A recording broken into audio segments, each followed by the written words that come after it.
साथियों नमस्कार। साथियों, आज ये श्रावण मास का दूसरा पावन सोमवार का दिवस है। तो इस पावन दिवस में भगवान शिव जो प्रकृति के स्वरूप हैं, साकार स्वरूप हैं, तो चर्चा तो उन्हीं पे होना चाहिए। क्योंकि एक विशेष कारण और भी है कि जो हमारा चैनल है वो प्रकृति, पर्यावरण व जलवायु संरक्षण व संवर्धन के लिए विशेष ब्लॉग बनाता है और जन जागरण फैलाने का प्रयास करता है।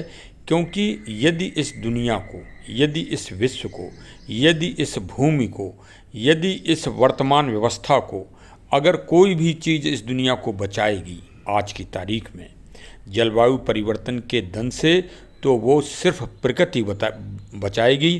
प्रकृति में सभी चीज़ आती हैं, नदियाँ हैं, पहाड़ हैं, पेड़ पौधे हैं, एक छोटी सी घास भी है और भगवान शिव के प्रतीक स्वरूप लिंग भी प्रकृति है। एक शिवालय में कभी आप गए हैं? शिवालय में क्या कभी कोई आपको भौतिक चीज़ दिखाई दी? हाँ, एक चीज़ भौतिक दिखाई देती है कि भगवान शिव के ऊपर एक घंटा लगा होता है, वो भौतिक है। लेकिन वो आवाज़ किसकी करता है? वो जब आवाज़ घंटा आप बजाते हैं तो वो ओम की ध्वनि करता है। ओम में ही, ये ओम के शंखनाद में ही सारी दुनिया जो है संचालित है। अब उसको आप विज्ञान कहेंगे, एक साइंस कहेंगे या एक आध्यात्मिक पूजा कहेंगे, ये इसका निर्णय तो आप स्वयं ही कर सकते हैं। इसी तरह हमारा चैनल और मैं विशेषकर उन तथ्यों को सामने रखना चाहते हैं जो विज्ञान से ओतप्रोत हैं, जो यथार्थ हैं, जो सत्य हैं। उसी पर हम विशेष अपना फोकस देते हैं, उसी पे जन जागरण फैलाने का प्रयास करते हैं। ये एक हमारा मूल उद्देश्य है। तो उसमें भाई शिव को के बारे में या शिव जी के विषय में जो छोटा बहुत अल्प ज्ञान, मतलब भगवान शिव के बारे में अगर ज्ञान कहें तो क्या कहा जा सकता है, कुछ मतलब इस पे कुछ कहा ही नहीं जा सकता। क्योंकि शास्त्रों में अगर भगवान शब्द किसी पे जोड़ा गया है तो वो स्वयंभू भगवान शिव के लिए जोड़ा गया है, शंभू, और उनको भगवान कहा गया है। विशेषकर शिव पुराण में तो कहा ही गया है, और इसके अलावा यथार्थ में ही वो वास्तव में भगवान ही हैं। अच्छा, अब भगवान शिव जी की पूजा में चाहे बच्चा करे, चाहे जवान करे, चाहे वृद्ध करे, सबको एक समान, चाहे नारी करे, चाहे पुरुष करे, चाहे बालक करे, चाहे बालिका करे, सबको एक समान पुण्य मिलना है। चारों वर्ण जो माने गए हैं वो करें, उनको भी वही पुण्य मिलना है, कोई विभेदीकरण नहीं है। अच्छा, और भगवान शिव की पूजा में एक और विशेष बात है, चाहे आप दिन में करो, चाहे आप रात में करो, चाहे आप दोपहर को करो, चाहे आप शाम को करो, चाहे आप घनघोर ठंड में करो, चाहे गर्मी में करो, चाहे भयंकर बारिश में करो, चाहे सूखा में करो, पुण्य वही मिलना है। ऐसा कोई देव दुनिया में नहीं है। चलिए, हम देखिए दूसरे किसी संप्रदाय या दूसरे पंथ को विवेचन में नहीं डालते हैं। हम तो सीधे सीधे राम जी को और कृष्ण जी को ही डाले देते हैं। दूसरे में अगर डालते हैं, अभी मैंने 2 ब्लॉग बनाए हैं। एक ब्लॉग में ये था कि भगवान शिव पर दूध क्यों चढ़ाया जाता है। दूसरा ब्लॉग में ये प्रश्न था कि भगवान शिव को दूध क्यों चढ़ाया जाता है, ये पहले वाले ब्लॉक में था।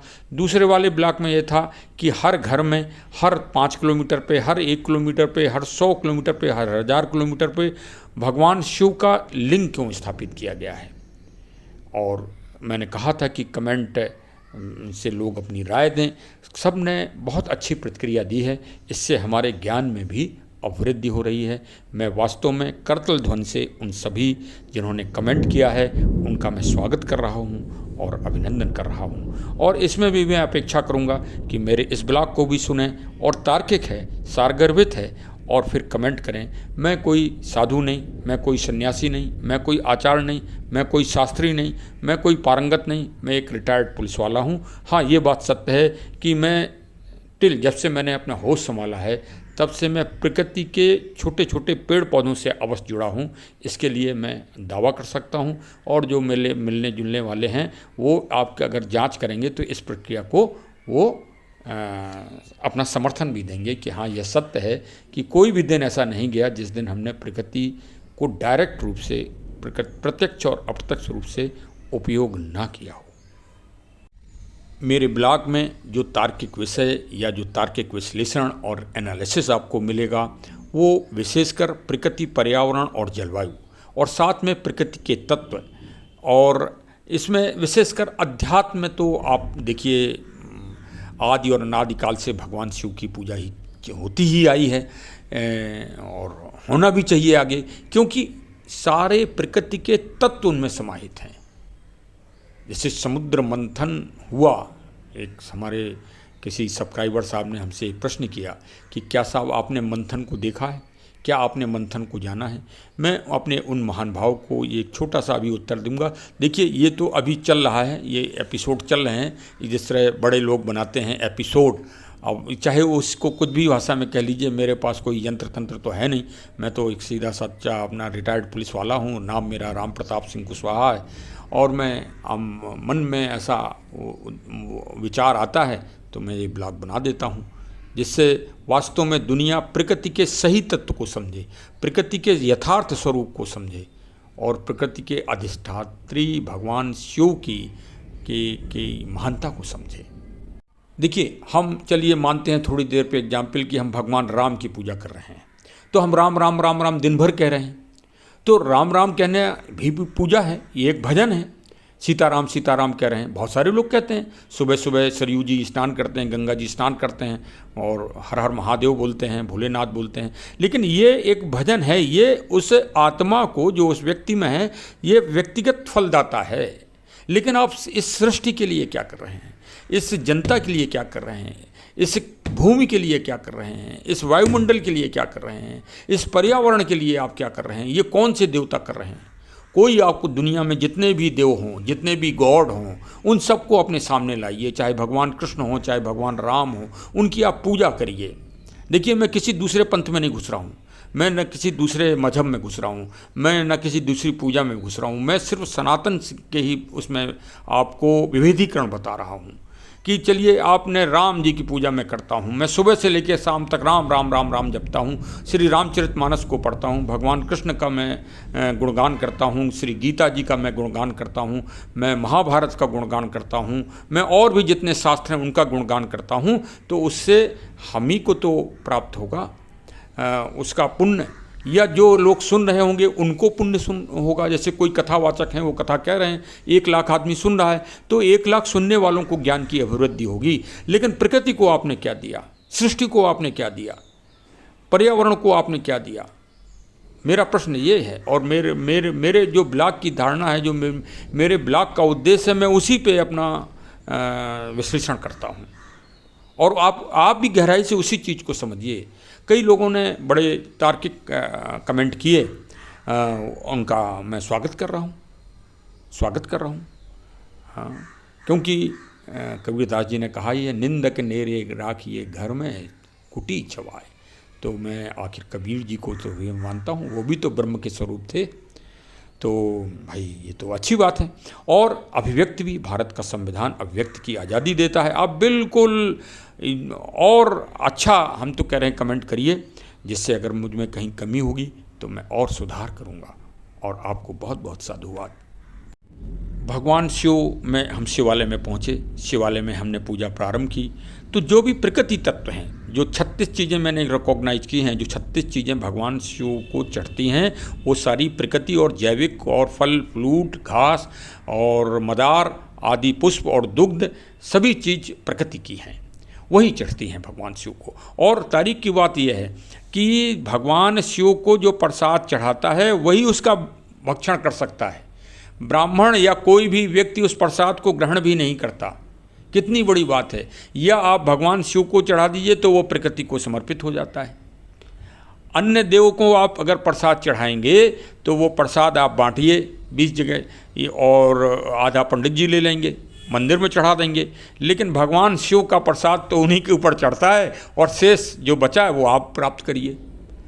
भगवान शिव का तो ऐसा स्वरूप है, और जो उनके ऊपर चीज़ें चढ़ाई जाती हैं उनका आप उपयोग भी नहीं कर सकते। ये भी एक बहुत अच्छी बात है।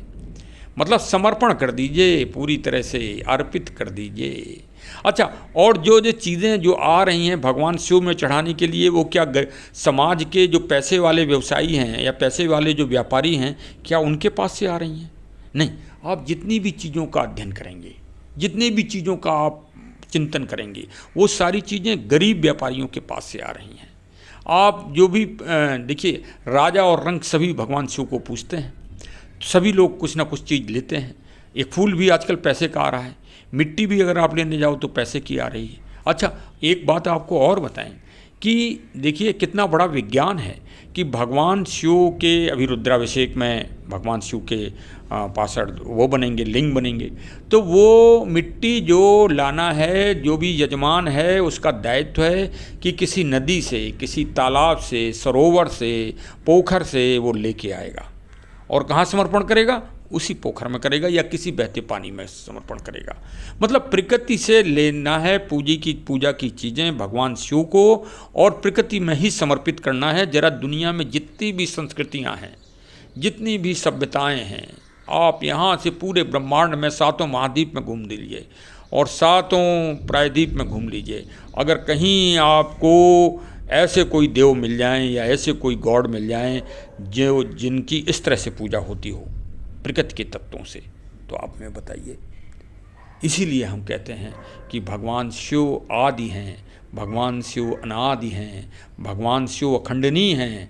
भूत के लिए नहीं, पास्ट टेंस के लिए नहीं, फ्यूचर टेंस के लिए, जो हमारी आगे आने वाली पीढ़ियां हैं, जिनके हम मन में कभी कल्पना करते हैं, या जो अगली 7 पीढ़ियां आने वाली हैं। भाई 7 पीढ़ियों तक का विधान होता है, एक आदमी का ऐसा माना जाता है, शास्त्र भी कहते हैं अगली 7 पीढ़ियां आपकी सुखी रहेंगी, ऐसा कहा जाता है ना। तो वो 7 पीढ़ियां कब सुखी रहेंगी? जब प्रकृति पेड़ पौधों का आप संरक्षण करेंगे, भगवान शिव के तत्व का संरक्षण करेंगे, भगवान शिव की पूजा को यथावत चलाएंगे। कौन? अब आप कहोगे कि भाई हिंदू बहुसंख्यक कर तो रहे हैं। नहीं नहीं नहीं नहीं नहीं नहीं, आप धोखे में हो।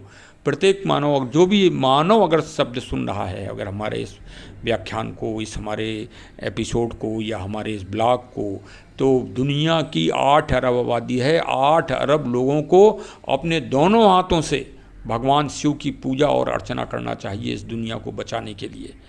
अगर आप 4 रोटी खाते हैं तो आप 2 रोटी खाइए और 2 रोटी के आप पूजा और प्रकृति के तत्व खरीदिए और भगवान शिव पर चढ़ा दीजिए, या जिस रूप में जिस भगवान को आप चढ़ाना चाहते हो, जिसमें आपको विश्वास हो, आप उनको अर्पित कर दीजिए। नहीं हो तो मिट्टी में ही अर्पित कर दीजिए, नहीं हो तो ज़मीन में ही अर्पित कर दीजिए, नहीं हो समुद्र में अर्पित कर दीजिए, नहीं हो नदी में अर्पित कर दीजिए, तब ये दुनिया बचेगी। इसका बहुत बड़ा विज्ञान है, बहुत बड़ी साइंस है।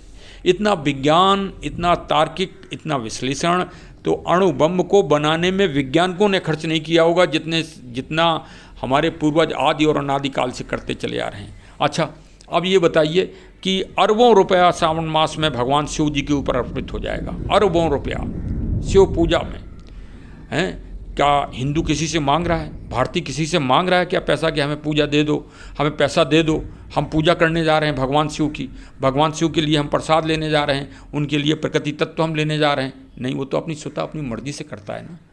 अब इसका विश्वास किया गया है, श्रद्धा किया गया है कि भगवान शिव को आप सफ़ेद पुष्प चढ़ाओगे तो आप सुखी रहोगे, भगवान शिव को आप चंदन चढ़ाओगे तो आपको पैसा प्राप्त होगा, ये प्राप्त होगा, वो प्राप्त होगा। भगवान शिव को अगर आप दूध चलाओगे तो, दूध चढ़ाओगे तो आपको ऐश्वर्य प्राप्त होगा। इस तरह की धारणाएं हैं, पुराणों में भी लिखा हुआ है। लेकिन हमारा दृष्टिकोण दूसरा है कि भगवान शिव को अगर आप इसी तरह यथावत पूजेंगे तो इस प्रकृति का संरक्षण होगा, इस पर्यावरण का संरक्षण होगा, और देश जो गरीब रहा है वो अमीर हो जाएगा। और भारत विश्व गुरु जो कहा जाता है, विश्व गुरु तब बनेगा भारत जब शक्ति का संचयन होगा। आखिर सोने की चिड़िया भारत कब कहलाता था? सोने की चिड़िया जो भारत तब कहलाता था जब भगवान शिव की यथावत पूजा होती थी, कोई विघ्न नहीं आया था। विघ्न कब आया? जब सोमनाथ के मंदिर में पहला अटैक हुआ, तब इससे भगवान शिव की पूजा में विघ्न आया, वरना इससे पहले भगवान शिव जी की पूजा में कहीं भी विघ्न नहीं आया। अच्छा, एक जो तथाकथित फिल्म बनी है पीके, हम उसकी चर्चा नहीं करना चाहते, ना हमारी कोई बुराई है, वो अभिव्यक्ति है, फिल्म है, अपना मनोरंजन के लिए बनाते हैं। लेकिन जो उसका दृष्टिकोण निकला, जो उसका एक व्यू निकला कि भगवान शिव को दूध मत चढ़ाइए, गरीबों में बांट दीजिए, वो अज्ञान है। हम उनको अपने इस बीच में नहीं लाना चाह रहे, वो अज्ञान है। उनको प्रकृति तत्व की जानकारी नहीं, उन डायरेक्टर को और हीरो साहब को। अगर उनको जिस दिन प्रकृति तत्व की जानकारी हो जाएगी, उस दिन वो अपने आप में, उनकी आत्मा अपने आप को धिक्कारेगी, अपने आप को अफसोस करेगी कि उन्होंने इस दुनिया का सबसे बड़ा महापाप किया है। क्योंकि सनातन में कहीं किसी को दंड देने का विधान नहीं है, प्रायश्चित करने का विधान है। उन्हें प्रायश्चित करना चाहिए। उन्होंने वास्तव में बहुत बड़ा विज्ञान का अनहित किया है, विज्ञान का, प्रकृति का, सृष्टि का, उन्होंने नेचर का बहुत बड़ा नुकसान किया है, बहुत बड़ा। अगले एक एपिसोड हमारे आप सुनते रहिए। ये श्रावण के रक्षाबंधन के आखिरी दिन तक बनेंगे और मैं इसमें प्रकृति के गूढ़ तत्वों की आपको आगे चल के जानकारी दूंगा कि वास्तव में मैं इतना क्यों इस बात को कह रहा हूँ कि रोटी मत खाइए, उस रोटी के पैसे की भगवान शिव की पूजा करिए। मैं कोई रूढ़वादी नहीं हूँ, मैं कोई परंपरावादी नहीं हूँ, मैं रिटायर्ड पुलिस वाला हूँ और तार्किक रूप से मैं विवेचन कर रहा हूँ। लेकिन अभी तो मैं आपसे निवेदन यही करूँगा कि कमेंट के द्वारा अपनी प्रतिक्रिया देते जाइए और हमारे इस एपिसोड, हमारे इस ब्लॉग को सुनते जाइए। और श्रावण मास में अगर आपने 8 अरब आबादी के अगर आप एक सदस्य हैं तो भगवान शिव की, मैं तो नहीं कहूँगा, मैं आपके धर्म को चैलेंज नहीं कर रहा हूँ, आप जिस भी मजहब के हों, जिस पंथ के हों, जिस धर्म के हों, हमें इससे कोई मतलब नहीं। लेकिन प्रकृति के संरक्षण के लिए कहीं ना कहीं इन 36 तत्वों को अर्पित जरूर करिए प्रकृति के लिए। हाँ, ये हमारा ये मतलब एक तरह से रिसर्च है, एक तरह से इन्वेस्टिगेशन है भगवान शिव और प्रकृति के तत्वों का। उसमें मैंने पाया है कि वास्तव में भगवान शिव तो महानतम है, द ग्रेट। अब इसके बाद तो कोई शब्द होता नहीं डिक्शनरी में, ऐसा भाई हम कोई ज़्यादा विद्वान तो नहीं है, द ग्रेट। तो चलिए साहब, श्रावण मास का आनंद लीजिए। देखिए चारों तरफ भरा भरा है और वास्तव में इस साल जो श्रावण मास का सही, नहीं तो कई बार हमने देखा, मुझे याद आ रहा है कि 78 में श्रावण मास में पानी बरसा था, 78 में अच्छा पानी बरसा था, और 78 के बाद किसी श्रावण मास में या जुलाई या अगस्त माह में अच्छी बारिश नहीं हुई। इस बार ये देखने को मिल रही है और इस बारिश से जो भी हिमाचल में या अन्य जगह जो साधारण लोग और विशेष परेशान हो रहे हैं, उनके प्रति हमारी सहानुभूति है। ईश्वर उनको शक्ति प्रदान करें और उस विपरीत स्थितियों से जो प्राकृतिक विपदाएँ हैं उनसे लड़ने की शक्ति भी प्रदान करें। चलिए साहब, बहुत बहुत मैं तो ये कहूँगा कि श्रावण मास का आनंद उठाएं और भगवान शिव की आप सभी के ऊपर कृपा बरसती रहे। बहुत बहुत धन्यवाद, आपने समय दिया और हमको सुना। अगले एपिसोड को फिर आनंद के साथ सुनिए। क्रम में आप हमको सब्सक्राइब करिए और हमारे चैनल से जुड़िए, मिलने जुलने वालों को भी सेंड करिए, जिससे प्रकृति संरक्षण व संवर्धन का जो हमारे चैनल की विशेष जागरूकता का एक मिशन है, उसमें आप अंशधारक हो सकें, आप भी भागीदार हो सकें और हमारा उत्साहवर्धन भी हो सके। बहुत बहुत धन्यवाद। Thank you, thank you, thank you. चरे वेति, चरे वेति।